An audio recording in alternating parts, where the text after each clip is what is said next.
Sir మీరు ప్రతిసారి స్త్రీలను గౌరవించమని పదే పదే చెప్తున్నారు సార్, కానీ మూవీస్ లో సోషల్ మీడియాస్ లో అటువంటి పరిస్థితి లేదు సార్. అవి మారకుండా ఈ సమాజంలో మార్పు వస్తుందా సార్?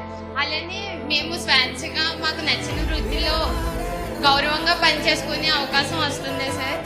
చెల్లి ఒక మహిళ సమాజంలో అవమానిస్తే ఎంత బాధపడుతుందో నేను చూశాను.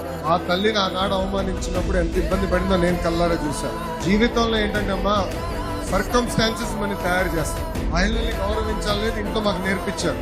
అమ్మ గాని నాన్న గాని నాకు ఎప్పుడు నేర్పించారు.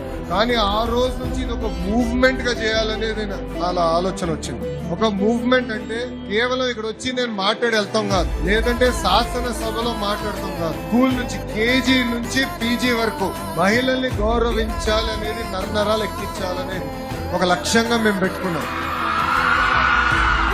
తెలుగు వాడక భాషలో మహిళల్ని కించపరిచే విధంగా కొన్ని పదాలు ఉంటాయి. గాజులు తొడుక్కున్నావా, చీర కట్టావా, అమ్మాయిలాగా ఏడవద్దని అంటాం. దానికి ఫుల్ స్టాప్ పెట్టాల్సిన బాధ్యత మనందరి పైన ఉంది, మీ పైన కూడా ఉంది. మీ పైన ఎలా ఉందంటే, రేపు మీరు తిరిగి ఇంటికి వెళ్తారు కదా, మన ఇంట్లో కానివ్వండి, చుట్టుపక్కల ఎవరైనా ఆ పదాలు వాడితే వెళ్ళి వాళ్ళకి చెప్పండి, అన్న లోకేష్ చెప్పాడు ఈ పదాలు వాడొద్దు అని చెప్పాలి.